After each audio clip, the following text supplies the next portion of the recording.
16절의 말씀을 봉독합니다. 또한 너희가 이 시기를 알거니와 자다가 깰 때가 벌써 되었으니 이는 이제 우리의 구원이 처음 믿을 때보다 가까웠습니다.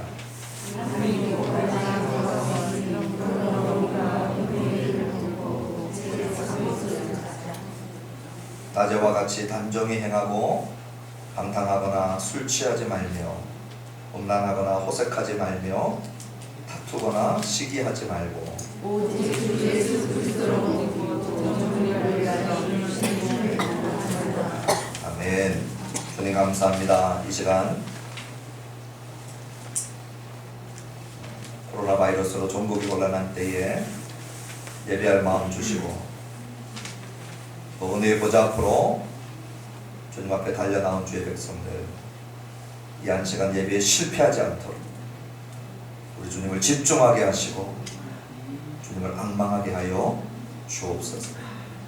각 병원에서 치료와 봉사로 섬기는 우리 의사와 간호사와 모든 관련 직분자들 그들의 수고와 그들의 땀 흘림을 주님 기억하시고 또 치료와 회복에 필요한 자들 가운데 은혜와 공유를 베풀어 주셔서 이 어려운 때를 잘 이겨나가도록 주님 저희들을 긍휼히 여겨 주옵소서. 주의 말씀 받습니다. 함께 하시고 오늘 올려드린 모든 예물 우리 아버지 하나님 받으시고 이것이 우리 예배의 한 부분임을 고백하며 물질로 주님 앞에 올려드린 모든 예배를 흠양하여 주옵소서. 드는 손길을 기억하시고 주님을 중심으로 살아가기를 결단할 때마다 사람과 세상이 줄 수 없는 것으로 채워 주옵소서. 예수님의 이름으로 기도합니다.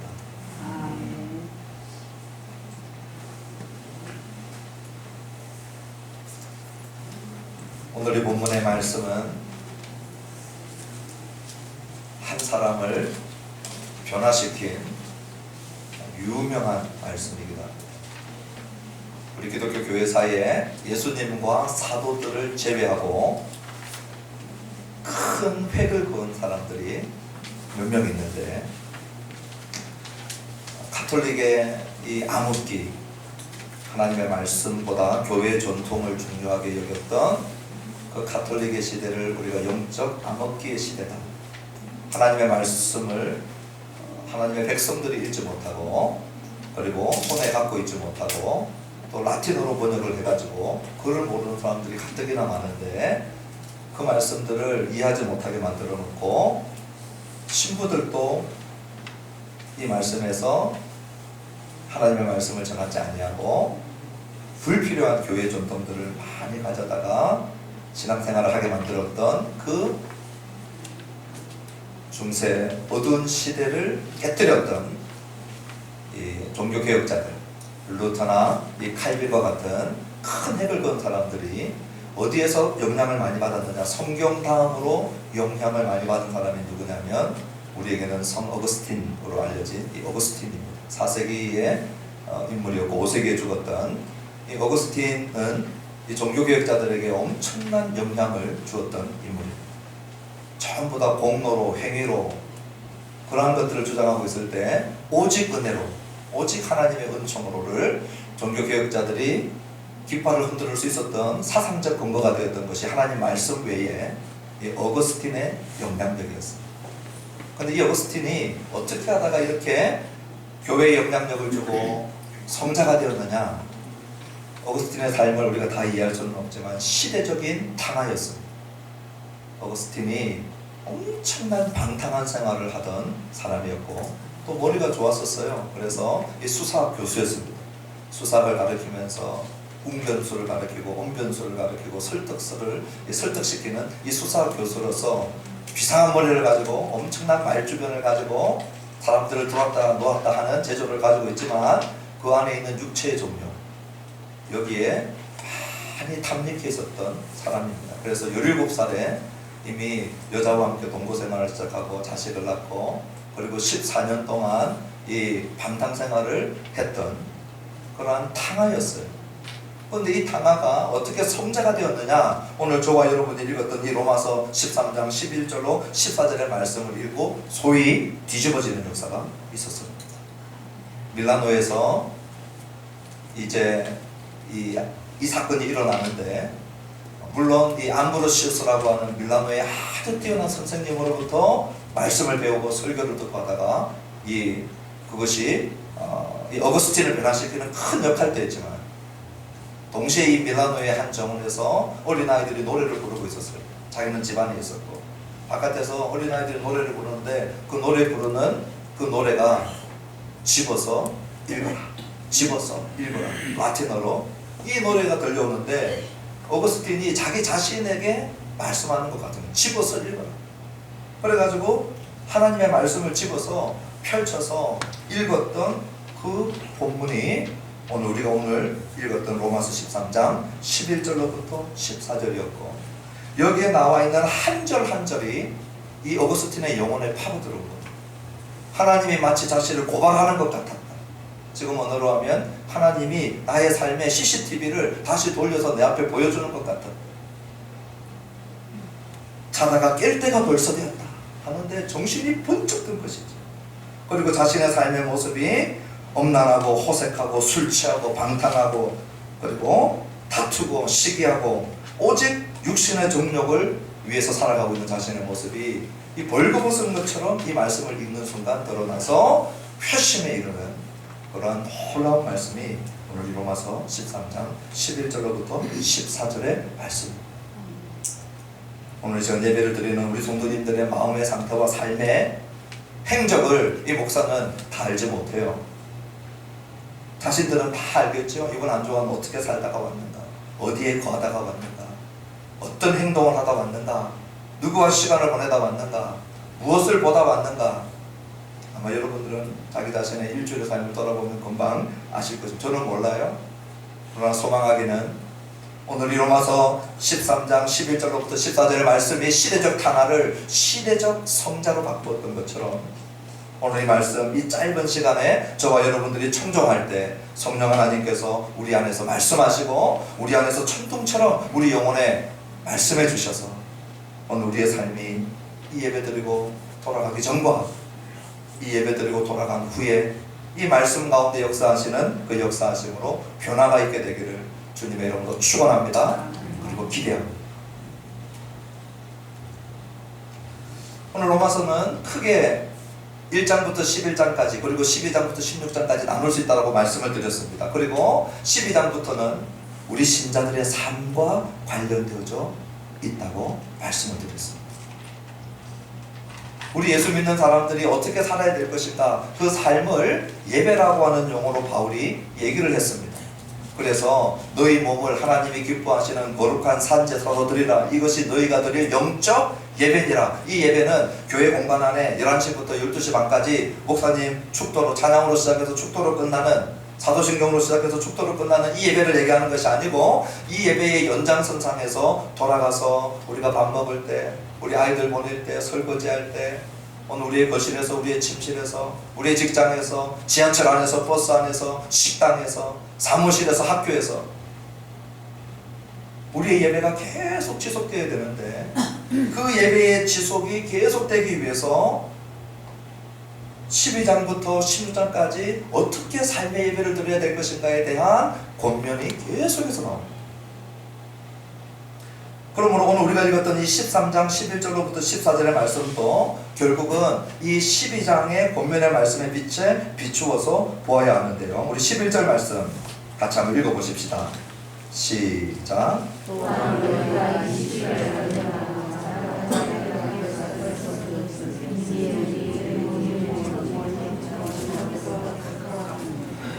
너희가 이 시기를 알거니와 그랬습니다.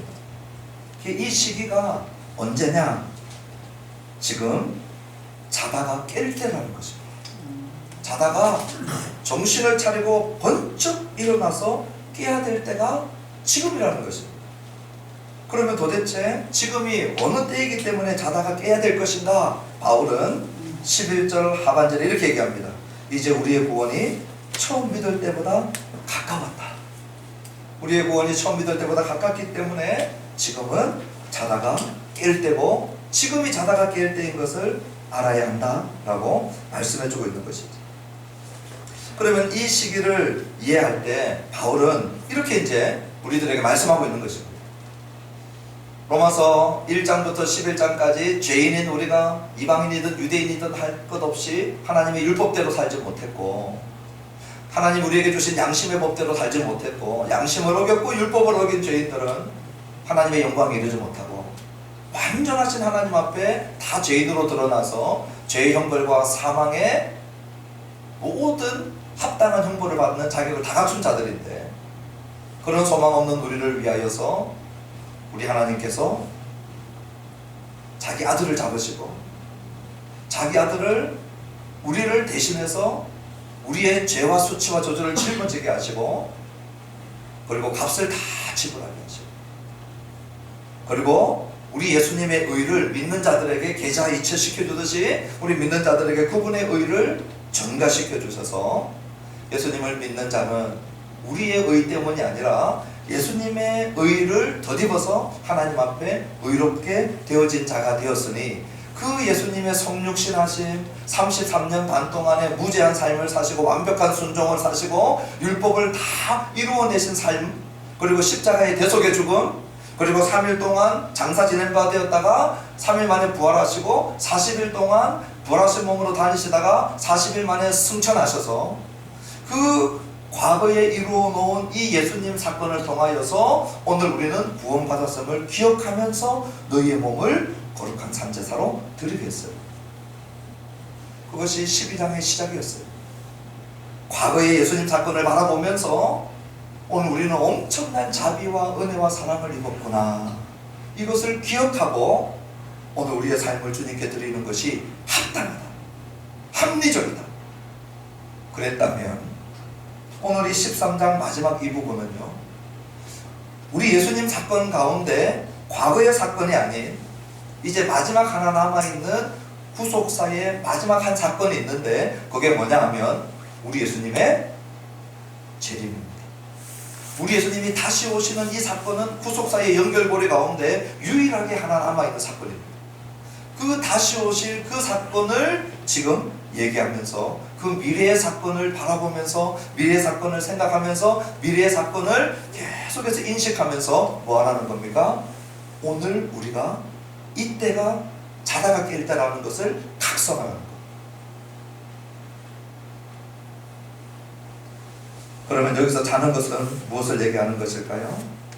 자는 것은 어둠하고 가깝다는 것, 어둠의 세대하고 지금 손을 잡았다는 거예요. 그래서 로마서 12장 2절에서는 뭐라고 얘기했냐면, 너희는 이 세대를 본받지 말라 그랬는데 이 세대를 본받는 삶이라는 거예요. 로마서 12장을 통하여서 자는 부분들을 뭐라고 언급을 했느냐? 삶의 예배가 없는 자, 지금 다 잠자고 있다. 로마서 12장대로 얘기하면 은사를 하나님 주셨는데, 각양다양한 은사를 주셨는데 그 은사대로 하나님 앞에서 몸된 지역교회를 섬기지 않고 있는 자들 다 잠자는 자라는 거예요. 하나님께서 자기의 주신 은사를 감사하고 집중하고, 남에게 준 은사를 감사하고, 내 형제 자매의 은사로 인하여 내가 유익을 얻고 교회가 유익을 얻는다는 것을 알고 감사해야 되는데, 그렇게 하지 못하는 자나 은사대로 사용하지 않는 자들, 오늘 이 본문에 빛에 비추면 전부 다 잠자는 자라는 거예요. 형제 사랑이 없고 이웃 사랑이 없는 자들, 지금 12장 내용을 얘기하는 겁니다. 다 잠자라는 거예요. 13장으로 앞쪽에 오면 뭡니까? 권세 있는 자들에 대한 복종이 없는 자들, 단순히 권세 없는 자들을 불순종하는 것이 아니고 그들에게 권세를 위임하신 우리 하나님, 그 절대 권세를 가진 우리 하나님 앞에서도 불순종하는 것이 되기 때문에 지금 우리에게 주신 권세자들에게 내가 순종하지 못한다? 잠자는 자라. 그렇기 때문에 지금 이 잠자는 잠에서 깰 때가 벌써 되었다. 그 이유가 뭐냐? 우리의 구원이 처음 믿을 때보다 가까워졌기 때문이다 말씀합니다. 여기서 얘기하고 있는 이 구원은 우리가 개인 구원을 제일 먼저 생각을 한다면 한번 정리를 하면 좋아요. 우리가 처음 예수님 믿을 때 믿음으로 말미암아 우리는 의롭다함을 받는 것을 딱딱한 용어로 칭의라고 합니다. 칭의는 우리가 과거에 예수님을 처음 믿을 때 전부 예수님 덕분이에요.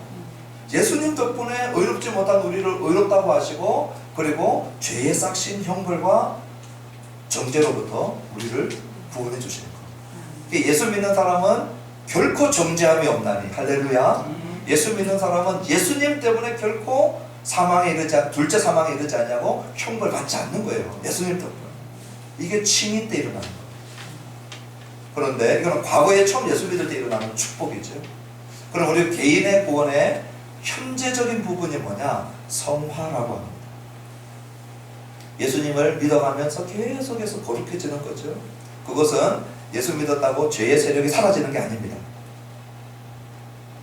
우리 안에 죄성이 없어지는 게 아닙니다. 예수 믿어도 우리 안에 죄성이 남아서 죄 때문에 고민하고 갈등하지 않습니까?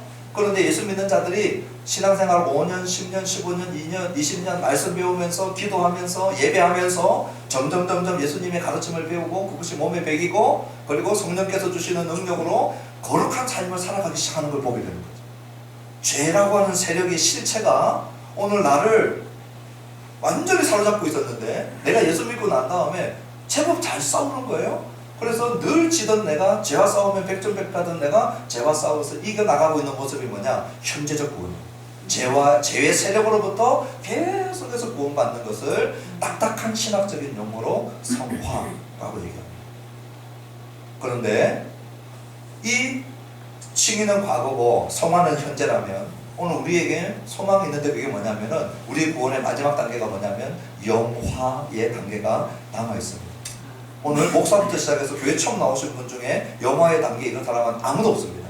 우리는 이 성화의 단계를 가고 있는 사람인데, 영화의 단계는 언제냐? 죄라고 하는 녀석 자체가 없는 단계입니다. 죄의 부재, 죄가 없어요.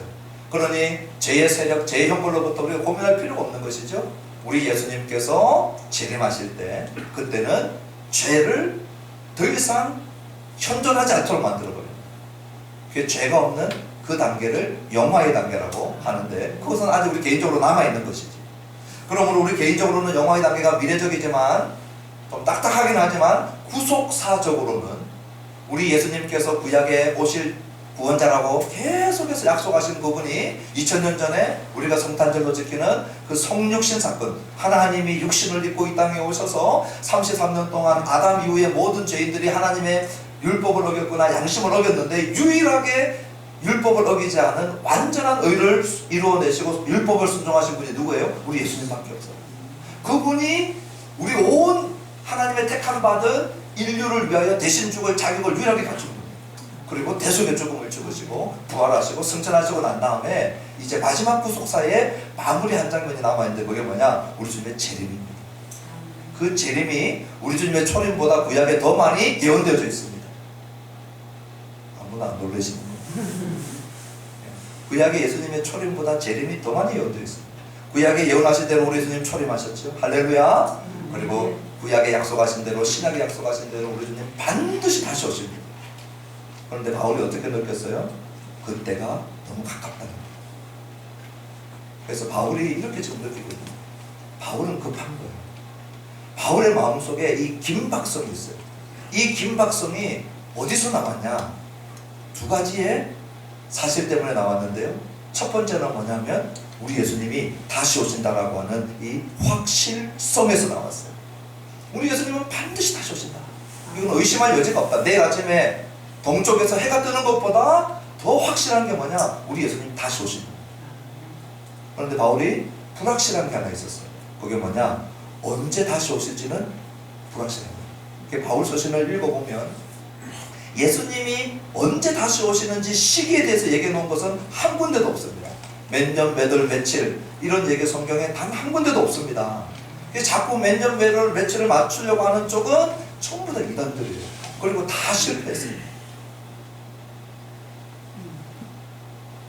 제가 좀 소리를 낮춰야 됩니다. 침이 튈 때 이전에는 전혀 의심하지 않았는데 오늘은 상당히 지금 의식이 되어집니다. 제가 좀 톤을 낮추고 하려고 하는데 우리 예수님의 다시 오심에 대한 확실성은 바울이 의심치 않았지만 언제 오시는지의 시기에 대해서는 불확실했던 거예요. 그렇기 때문에 뭐가 발생하냐면 이 긴박감이 발생해요. 경각심이 일어나는 거예요. 다시 오시는데 언제 올지 모르니까. 그런데 성경은 시기는 얘기해주지 않지만 예수님 오실 때 징조는 얘기했습니다. 이런 징조가 있으면 너희들 깨어있어라. 그 징조가 뭐였느냐? 이스라엘의 회복을 얘기했어요. 놀랍죠? 이스라엘이 망하고 다 흩어지고 디아스포라가 되고 그리고 2000년이 지났습니다. 2000년이 지났는데요. 1948년에 지금 팔레스타인 땅에 옛날에 첫 이름 나라 이름 이스라엘, 그들의 원래 언어 히브리어, 그들의 원래 종교 여호와 야훼 유일신 종교, 그 종교를 가지고 들어와서 그들의 원래 책 구약 성경을 가지고 2000년 만에 돌아와서 멀쩡하게 다시 회복된 민족을 우리는 본 적이 없어요. 그렇지? 인류 역사 가운데 500년만 돼도 나라 이름 바뀌고 문화 바뀌고 다 바뀝니다. 종교 바뀌고 다 바뀌어요. 이스라엘이 지금 1948년에 회복된 건 뭐예요? 우리들은 눈여겨봐야 될 징조고요. 또 하나 천재지변을 얘기했습니다. 끊임없는 천재지변이 꼬리에 꼬리 소문에 소문을 들고 일어날 것이다. 이제 우리가 이 미디어가 확산되어지면서 우리나라 땅에서만 우리 동네에서 일어나는 일이 아니라 우리 동네 반대쪽 지구 끝자락에서 일어나는 일도 다 듣게 되죠. 이 소식들은 천재지변의 소식들은 끊임없이 일어날 것입니다. 그 다음에 우리 주님이 뭐라고 했느냐? 가장 확실한 것은 이 복음이 땅 끝까지 전거되어야 그제야 끝이 오리라. 그래서 우리 주님이 제일 중요하게 여긴 사인은 뭐였느냐면 복음의 확장이었어요. 그런데 놀랍게도 2000년 전에 복음이 처음 시작할 때부터 네로가 이 사도들 다 죽여나가고 복음 전하면은 그냥 목을 자르고 불태우고 사사분에 집어넣고 있는데 복음이 계속 확장돼요. 제가 중국에 들어가면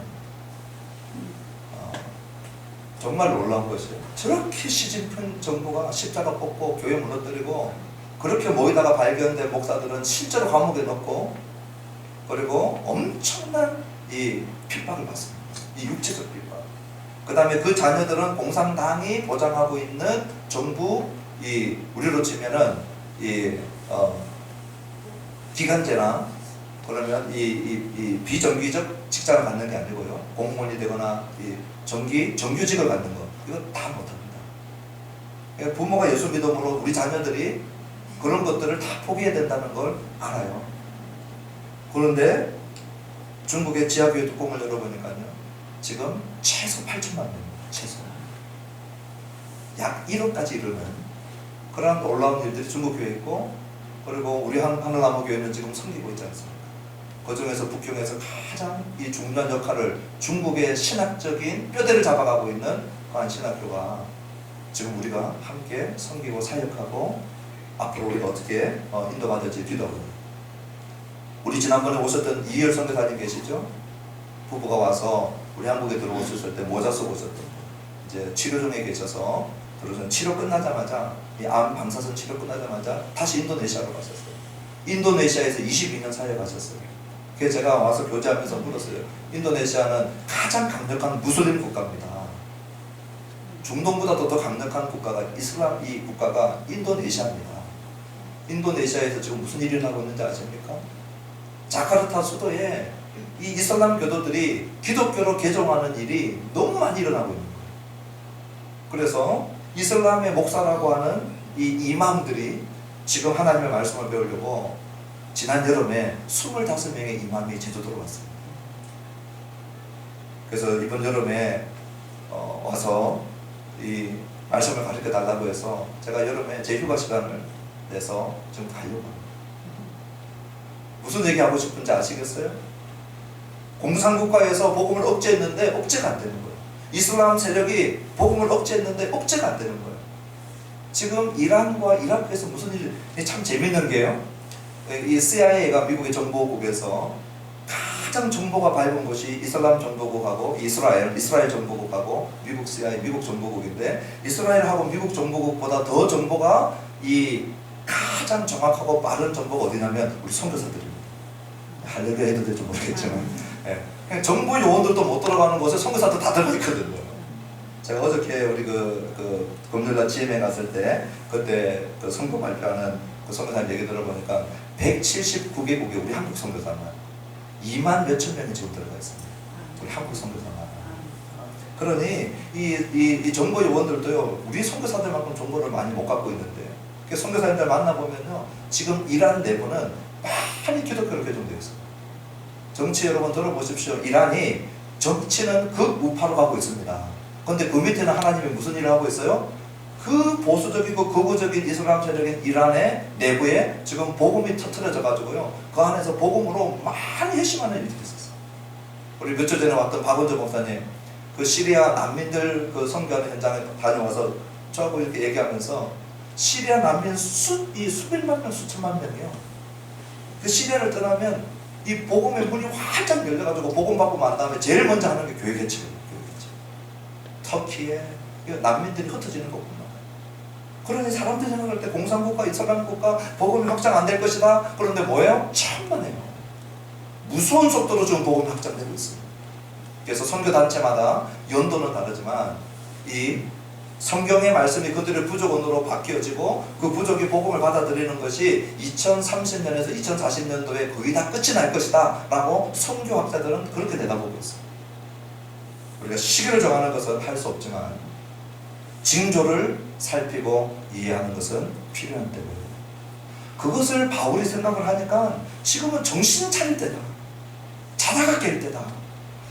우리 주님이 언제 오실 줄 모르는 그 비단에 바울이 11절과 같이 지금은 자다가 깰 때가 벌써 되었다 말씀해주고 있는 것입니다.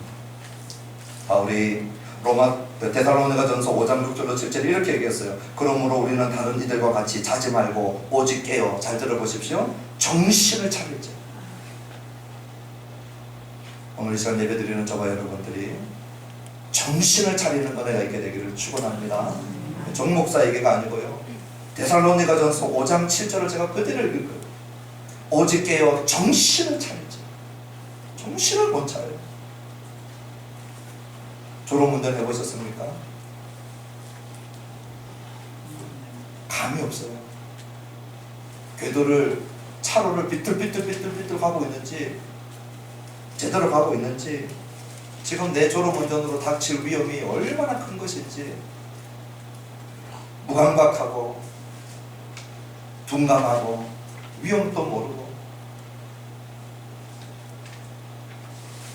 조는 자들, 영적으로 졸고 있는 자들.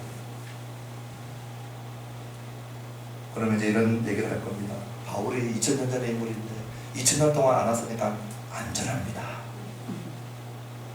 그런 사람을 위해서 베드로후서 3장 8절로 10절을 기다리고 있어요. 제가 읽어드릴게요. 사랑하는 자들아, 죽기는 하루가 1000년 같고 1000년이 하루 같다는 이 한 가지를 잊지 말라. 우리 주님께는 2000년이 이틀 같은 거예요. 그래서 어떤 사람이 우리 주님 더디 오니까 얘 바울 때도 안 왔는데 설마 지금 오겠느냐, 그런 사람들을 있을까봐 베드로후서에서 친절하게 얘기했어요. 저는 이 말씀을 읽을 때마다 혼자 웃는 얘기가 있는데, 우리 한국 버전으로 하면 이렇게 되는 거예요. 이 말씀 베드로후서 3장 8절로 10절을 읽고, 아하, 하나님 계산법이 기가 막히다. 그래서 자기 아버지한테 이 아들이 이 말씀을 붙잡고, 아버지, 하나님 계산법으로 10,000원만 주세요. 하나가 1000이니까 1000만원, 하나님 계산법으로 1000만원 받고 싶은데 1000만원 달라 차마 말을 못하니까 이 하나님 계산법으로 10,000원만 주세요. 그랬더니 아버지가 기가 막히게 답을 했죠. 그래, 하나님 계산법으로 하루만 기다려라. 1000년을 기다려라. 베드로서 3장 8절로 10절 말씀이요, 우리들 보고 바울 때도 안 왔으니까 좀 안심해도 되겠구나, 그것만 하려고 준 게 아니고요, 따라 나오는 10절의 이 뒷말씀이 뭐냐면, 주의 약속은 어떤 이에 더디다고 생각하는 것 같이 더딘 것이 아니라. 누군가가 2000년 동안 안 왔으니까 더디 올 것 같다라고 생각하는 그 사람에게 그렇게 더딘 것이 아니라 말씀하십니다. 우리 12절 말씀 한번 읽어봅시다. 시작.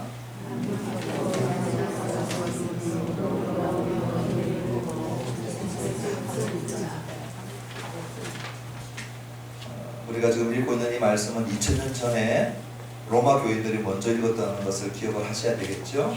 그들에게는 이 전기도 없고 이 인공 조명도 없죠. 그러니까 해가 뜰 때 일하고 그리고 해가 지면 어둡다는 걸 너무 잘 알고 있어요.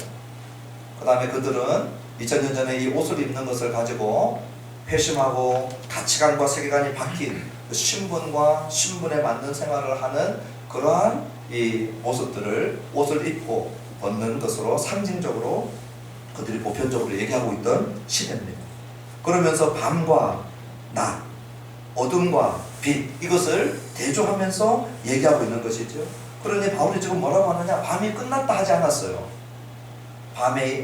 밤은 이 마귀와 사단과 죄와 밀접하게 연결되어 있는 시대인데 아직 밤은 깊다는 거예요. 아직 밤이 남아있다는 거예요. 우리 예수님께서 오심으로 어둠 가운데, 어둠이 한 번도 도전과 위협을 받지 않던 어둠이 우리 예수님이 오심으로 처음으로 위협과 도전을 받았어요. 그런데 우리 예수님께서 이 땅에 오시고 난 다음에 어둠이 완전히 사라지지 않고 우리 예수님이 재림할 때 이 어둠이 완전히 사라지거든요. 그러면 그때까지 지금 밤이 깊었다는 거예요. 우리 새벽에 동트기 전에 그 새벽녘 어둠이 깊고 남아있듯이 지금 바울은 그렇게 이해하고 있는 거예요. 밤이 깊었다는 것은 뭡니까? 낮이 가까웠다는 거예요. 해가 뜰 텐데, 반드시 뜰 텐데 지금 우리 예수님의 재림과 관련되어져서는 언제인지는 모르지만 지금 시기적으로는 이런 긴박감을 가지고 어떻게 해야 되느냐, 어둠의 일을 벗고 빛의 갑옷을 입으라고 얘기하고 있는 것입니다. 이 어둠의 일을 벗으라고 하는데 이 어둠의 일을 추상적으로 얘기하지 않습니다. 바울은 바울의 서신서에서요 우리를 어렵게 만들지 않아요. 어둠의 일이 무엇인가 애매하게 하지 않는다는 거예요. 어둠의 일을 가장 구체적으로 오늘 우리가 읽었던 본문 바로 앞에 9절이 있죠. 9절 한번 읽어보실까요? 13장 9절입니다. 어둠의 일이 무엇인가? 바로 앞절에서 이렇게 얘기합니다. 시작. 가늠하지 말라, 살인하지 말라, 도둑질하지 말라, 탐내지 말라 한 것과 그 외에 다른 계명이 있을지라도 내 이웃을 내 자신과 같이 사랑하신 그 말씀 가운데 다 들었느니라.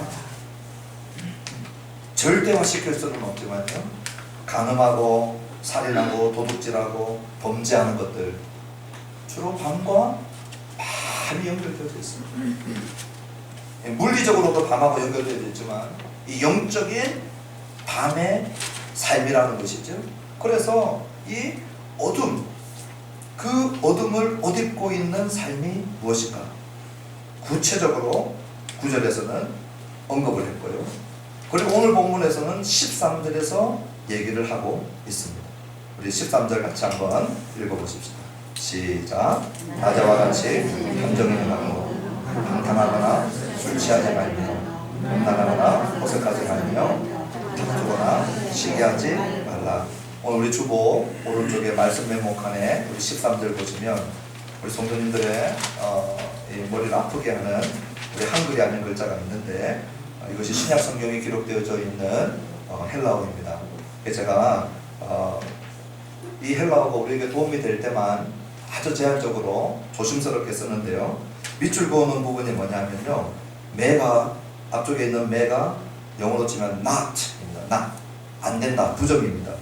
그리고 중간에 있는 카이가 그리고입니다. 그러면 세 개의 매와 세 개의 카이가 있어요. 다시 얘기하면요, 두 개씩 세 개로 짝을 세 쌍입니다. 두 개씩 짝을 이룬 것이 세 개가 나와 있는 것이죠. 그러니 13절의 바울의 의도는요, 두 개씩 상관이 있다는 거예요. 그런데 우리 한글 성경은 이 두 개씩의 짝이 안 보여놓고 그냥 13절에 쭉 열거가 되기 때문에 이 바울의 의도, 성령님의 의도를 우리가 잘 못 볼 수 있을까봐 제가 딱딱하지만 이것을 올려놓았어요. 그래서 not A and B 이렇게 생각하면 됩니다. A하고 B는 첫 번째 두 개씩은 전부 다 짝을 맞춰 놓았어요. 자, 그러면 낮에와 같이 단정 행하는 것 말고 밤의 일, 어둠의 옷을 입고 사는 자들은 어떤 삶을 사느냐? 오늘 본문에서는 이렇게 얘기하고 있어요. 이 말씀이 어거스틴을 찔러버린 것이죠. 방탕함과 술 취함을 하나로 묶어 놓았어요. 이 방탕함은 이 흥청흥청 마시면서 탐닉하면서 이 육체적 쾌락을 쫓아가는 것이거든요. 그런데 그것이 뭐하고 짝을 이루었어요? 술 취함과 짝을 이루어 놓은 거예요. 어거스틴이 여기 찔림을 받은 거죠. 자기가 술에 취했을 때 드러나는 것은 육체의 정욕에 충실히 따라서 유교이 하라고 하는 대로 다 하고 살았던 그 모습에 방탕함이 이 술 취함하고 얼마나 밀접하게 짝져져 있었던. 그 다음에 두 번째는요, 음란하거나 호색하지 말라 그랬는데요, 이 뒤에 나와 있는 이 호색하다라고 하는 것은 도덕적으로 억제하거나 절제되지 않는 육체적 쾌락에 모든 것이 넘어가 버리는 거예요. 성적인 부분을 포함해서. 그런데 그 앞에 나와 있는 이 음란이라고 하는 단어는, 성경의 음란이라고 하는 헬라어가 여러 종류가 써 있는데요, 오늘 이 헬라어는 정말 흥미로운 게 뭐냐면 이 코이테라고 하는 단어로 써놓았습니다. 그 코이테라고 하는 단어가 무엇이냐면요, 침대입니다. 침대. 그러면 오늘 이 13절에서 얘기하고 싶은 게 뭐예요? 호색함에 몸을 맡겨서 이루는 성적인 침대 위에서 일어나고 있는 모든 죄악들에 대한 것을 얘기하고 있는 거예요. 성경은 성을 하나님께서 주신 귀하고 아름다운 선물이라고 가르칩니다. 하나님이 남자와 여자를 만들었고요, 하나님이 섹스를 만드셨고요, 하나님이 그것을 부부관계 안에서 아름답고 존귀한 것으로 주셨습니다. 그런데 하나님이 허용하지 않은 게 있는데, 그것이 부부관계에 들어오기 전, 그리고 부부관계가 형성되어져 있는 사람들이 부부관계를 떠나서 관계 맺는 모든 성적인 것은 성경은 부정하고 잘못된 죄악이라고 말씀하고 있는 것입니다. 하나님은 성을 귀하게 여기고 성을 선물로 주시고 성을 누리도록 부부관계 안에서 우리들에게 허락해 주었는데, 그 부부관계 이전이나 바깥에서 이러한 범죄를 침대 위에서 뒹굴고 짖는 죄악들, 그것이 호색과 이 코이네라고 하는 이 단어하고 코이테라고 하는 단어하고 연결시켜서 말씀해 줍니다. 오늘 이 시대의 음란함, 우리나라가 이 엄청난 음란함과 도표로도 지표로도 모든 것으로, 미디어로도 들리는 소식으로, 행태적으로도 이론적으로도 실천적으로, 그 당시 로마가 얼마나 음란했습니까? 그 당시 로마가 얼마나 방탕했습니까? 로마가 화산재로 덮였던 유적물들을 발굴하고 있죠. 그 전시회가 지금 세계가 돌아다니면서 하고 있거든요. 성경시대입니다. 성경시대에 폼페이 화산 같은 그 화산 발굴된, 지금도 발굴 중에 있어요. 그 발굴한 곳에 들어가 보면요, 기가 찬 이 형태의 모양들이 지금도 나오고 있어요. 집단 성행위 하다가 죽고 화산이 폭발해서 죽은 그대로 다 그 자체로 지금 다 드러나고 있거든요. 그들의 타락상이, 이 어둠의 일이 지금 로마 교회가 편지를 받고 있는 이 순간에 세상이 그렇게 돌아가고 있을 때 바울의 염려는 뭐예요? 로마 교회 너희들도 여기에 면제되지 않고 면역되지 않고 얼마든지 감염될 수 있고 전염될 수 있고 오염될 수 있다는 걸 바울이 너무 잘 알고 있는 거예요. 그러므로 정신을 차리고 깨어있지 않으면 너희들도 이 흥탕방탕, 방탕한 문화와 음란한 문화 속에 들어갈 수 있다는 것을 바울이 너무 잘 알고 있습니다. 마지막 세 번째는 다툼과 시기입니다. 시기는 내 것이 아닌데 남의 것에 대한 이 탐욕이 시작됩니다. 그러니 시기가 있는 자들이 있는 곳에는 반드시 다툼이 있어요.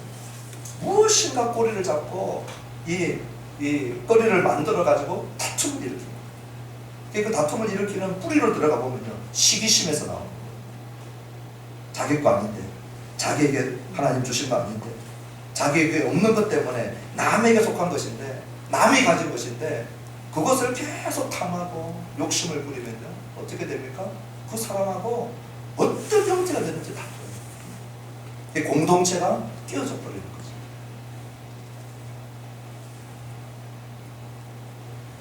이러한 모습들은 단정하지 못하다. 이러한 모습들은 낮에 행하는 것이 아니다. 이러한 모습들은 어둠의 옷을 입고 밤에 행하는 일들이라는 것을 오늘 말씀해 주고 있습니다. 오늘 이 방탕순취함, 음란, 호색, 다툼, 시기로부터 자유로운 분 계십니까? 나는 여기 하나도 해당 안 됩니다. 그런 분 계십니까? 아무도 없어요.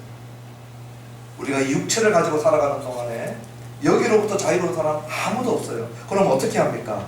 우리 14절입니다. 마지막으로 14절 한번 읽어보십시다. 시작.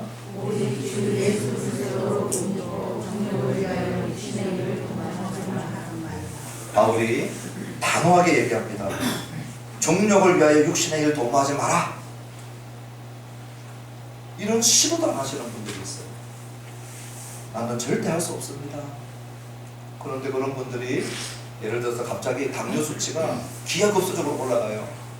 보니까 술도 끊고 담배도 끊고 초콜릿도 끊고 막 식생활을 확 바꾸고 심지어는 그냥 산속에 흙집 지어놓고 들어가시는 분들도 계시죠. 뭐예요? 자각의 문제죠. 내가 자각하고 내가 지금 이대로 살면 난 죽겠구나. 건강한 줄 알았는데 간검사 받았더니 간경화에 간암에 이대로 가면 당신 반드시 죽습니다. 막 과식하고 포금하고 내립니다. 자각과 인식이 있을 때 우리가 바뀌는데 지금이 얼마나 심각한가에 대한 자각과 인식이 없으니까. 그런데 우리의 해병대 정신으로 신앙생활하면 우리 신앙생활하는 이유가 없죠. 교회 안 다녀도 의지가 강하고 그리고 결단이 강한 사람 꽤 뭔가를 이루어내지 않습니까? 그런데 오늘 그것을 바울이 우리들에게 너희들 해병대 정신으로 살아가니죠. 오늘 여기 14절 시작을 뭐라고 하고 있느냐? 오직 주 예수 그리스도로 옷 입고. 우리가 어떤 옷을 입으면 거기에 걸맞는 삶을 사는 거예요. 결혼식 가보면 이 신랑 신부가 턱시도 입고 웨딩드레스 입고 그리고 막 걷기도 힘들어하죠. 그렇죠? 막 걷다가 이 드레스에 밟힐까봐 사뿐사뿐 걷고. 오늘 우리가 무슨 옷을 입었느냐를 알 때 거기에 걸맞는 행동들이 따라서 나오는데 오늘 이것이 단순히 외형적인 옷이 아니고 예수 그리스도를 옷 입는다라고 바울이 얘기할 때는 우리의 내면적인 변화, 우리의 신분의 변화를 함께 얘기하고 있습니다. 예를 들면 갈라디아서 3장 27절에 그리스도와 합하여 세례를 받은 자는, 잘 들어보십시오, 신자다 이렇게 얘기 안 하고요, 너 예수 믿은 자다 이렇게 얘기 안 하고요, 그리스도로 옷 입었는다. 그리스도로 옷 입었다. 갈라디아서 3장 27절에 그렇게 얘기하고 있어요. 그러므로 그리스도로 옷 입었기 때문에 이제 너 뭐 할 수 있느냐? 새 사람이 되었기 때문에 새 사람처럼 살아라는 거예요.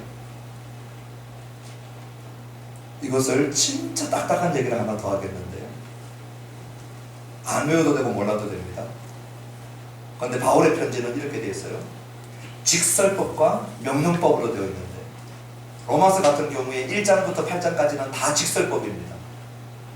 그런데 12장부터는 다 명령형으로 많이 나오거든요. 그 직설법은 뭐냐? 그냥 문장이에요, 문장. 그런데 이 문장의 주어가 누구냐? 우리 하나님께서, 예수님께서 우리를 위하여 이런 일을 하셨다. 그냥 쭉 서술해 놓는 것입니다. 주어가 내가 아니고 우리 하나님이 예수님 안에서 우리를 위하여 이루어 놓으신 이 일 하셨다, 저 일 하셨다. 하나님이 열심히 하나님의 공로와 예수님의 공로를 쭉 설명해 놓는 게 직설법입니다. 그 다음에 뭐가 나오냐면요, 명령법이 나와요. 그 직설법 때문에 은혜를 입은, 혜택을 입은 우리 신자들은 이제 그 은혜와 혜택을 입은 자답게 어떻게 살아야 되느냐? 이렇게 살고 저렇게 살아라 명령하거든요. 그게 이제 12장부터 막 명령법이 나와요. 바울의 서신은 다 이 구조입니다. 전반부는 직설법, 후반부는 명령법. 이게 뭐냐면요, 복음의 순서. 복음은 너 이렇게 명령한 대로 살면 하나님 자녀되고 용서받고 구원받고 의롭다 한다, 이렇게 얘기 안 합니다. 우리는 그렇게 할 수도 없고요. 인류의 실패가 종교와 역사를 통해서 보여주지 않습니까? 그런데 복음은 이 순서를 바꾸어요. 네가 열심히 잘 살면 내 너 정죄 안 하고 의롭다 해줄게, 이게 아니고요. 예수님께서 우리의 정죄 지시고, 예수님께서 우리의 허물 지시고, 예수님께서 우리의 죄 문제 해결하시고, 믿음으로 그 은혜를 덧입은 자는 이제 이렇게 살아라, 그렇게 얘기해요. 이 순서가 바뀌면 안 됩니다. 그러므로 그리스도를 옷 입어라, 이 말도 골로새서 3장 9절과 10절에 바울이 이렇게 얘기합니다. 우리 한번 마지막으로 한번 찾아봅시다. 우리 로마서에서 진행 방향으로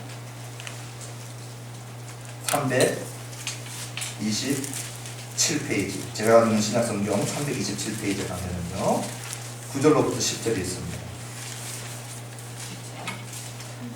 골로새서 3장 9절로 10절, 327페이지, 신약성경 327페이지, 골로새서 3장 9절과 10절입니다. 같이 한번 327페이지 천천히 찾으셔도 됩니다. 9절 10절 한 목소리로 읽어보십니다. 시작. 너희가 서로 거짓말을 하지 말라. 옛 사람과 그 행위를 벗어버리고 새 사람을 입었으니 이는 자기를 창조하신 이 형상을 따라 지식에까지 새롭게 하심을 입은 자니라. 왜 그렇게 행동해야 되느냐?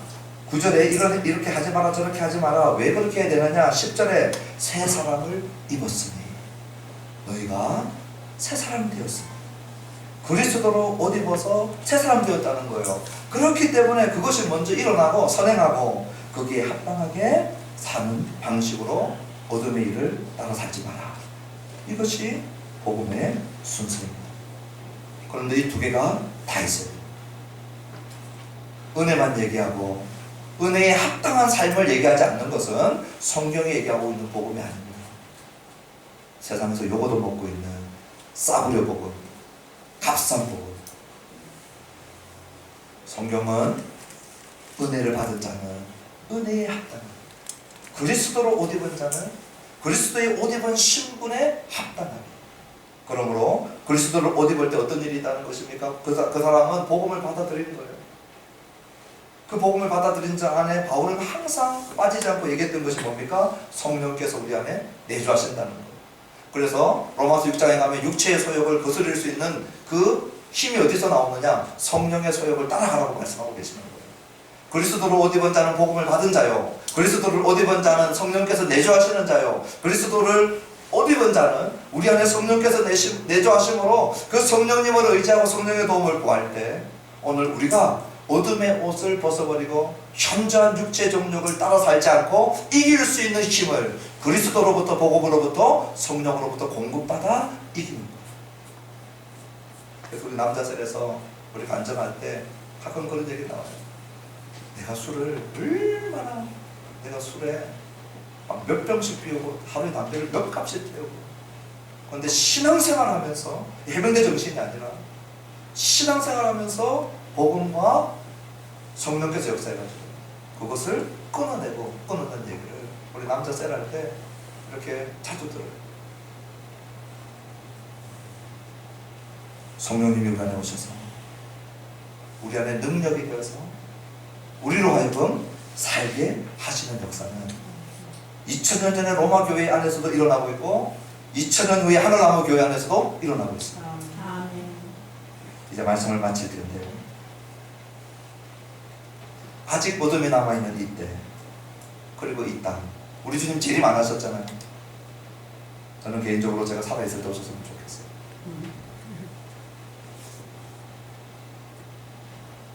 아직 어둠이 남아있는 이 시대, 이 땅에 오늘 예배드리는 저와 여러분들은 우리 어떻게 살아야 할까요?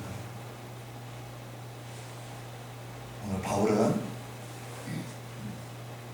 정신을 차리고 자다가 깰 때인 줄 알고 지금 각성해라고 말씀하고 있는 것입니다. 오늘 이 시간이, 오늘 저와 여러분들이 각성하고 깨어날 시간이라는 거예요. 내일 하지, 내일. 다음 주부터 내가 마음 새롭게 하고 나중에. 그게 아니고 바울은 긴박한 마음으로 긴박함을 인식하기를 간절히 말하면서 오늘 이 시간 신앙적 결단을 할 때 그리스도로 옷 입은 자인 줄 알고 오늘 우리가 성령 하나님, 예수님 우리를 도와주십시오. 오늘 성령을 따라 살기를 원합니다. 내가 처음으로 내 인생에 성령께서 나의 육체의 정욕을, 어둠의 일을 벗어버리도록 도움을 구할 때 성령님 이번 한 주간 빛을 비추어 주시고 능력을 공급해 주십시오. 우리 우범지대가 주로 어둡죠. 막 지하도에 범죄가 일어난 곳에 어둡죠. 그런데 가로등 쫙 달고요. LED로 쫙 달고 범죄율이 뚝뚝뚝뚝 떨어지죠. 그리스도도 옷 입고 빛의 갑옷을 입고 그 빛의 조명을 받으면서 살아가는데 그 빛 아래서 살아가는 삶 속에 어둠이 견디지 못하고 떠나가고 범죄율이 낮아지듯이 우리의 성도의 삶에 빛의 능력 때문에 변화가 일어나는 것입니다.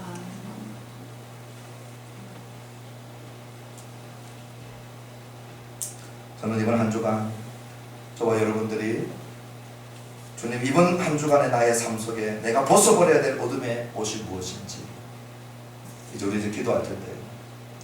만약에 오늘 말씀 듣고 우리 주님 앞에 기도하는 이 2, 3분의 짧은 시간 동안 주님께서 조명해 주시고 비춰주실 때 그것이 방탕함인지 술 취함인지 그것이 음란인지 호색함인지 그것이 다툼인지 시기인지 오늘 이 시간 기도할 때 성령님 엑스레이 찍듯이 찍어주시고 MRI 촬영하듯이 촬영해 주셔서 오늘 어디가 막혀있고 오늘 어디가 문제인지 보게 하시고 진짜 보는 은혜가 있게 되기를 축원합니다. 애통하는 은혜가 있으면 좋겠어요. 애통하는. 근데 우리의 힘만 각오하면 절망적인데 우리 주님이 도우십니다. 할렐루야. 네. 이 기도하면 성령님이 무지 기뻐하십니다. 죄와 싸우도록 성령님 도와주십시오 하면 우리 주님은 진짜 기뻐하세요. 할렐루야. 그리고 싸우게 하시고 거룩하게 하십니다. 반드시 거룩하게 하십니다. 우리 기도하십시오. 우리 찬양하고 기도할 텐데요. 우리 찬송가 523장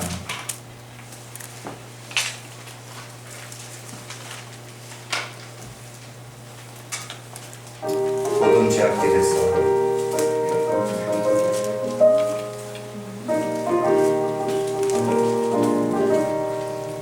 모든 죄악길에서 목자 없는 양같이 모든